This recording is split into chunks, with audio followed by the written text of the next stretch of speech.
To delete our emoji sticker in Samsung Galaxy S20, open camera app. If you use the whole thing, you can open from home screen, tap camera app icon, or from app screen, swipe up or turn home screen to access the app screen, and then select camera, tap more, and then select our zone, tap our emoji stickers, select sticker you want to delete, for example this sticker, and then tap trash icon,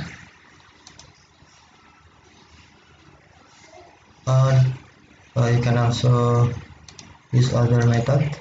Tap more icon or three dot icon in the top menu, and then tap delete stickers, and then select stickers you want to delete, for example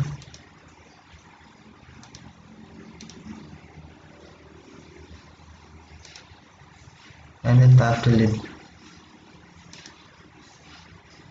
for stickers, tap delete if you sure. Okay, thank you for watching, have a nice day.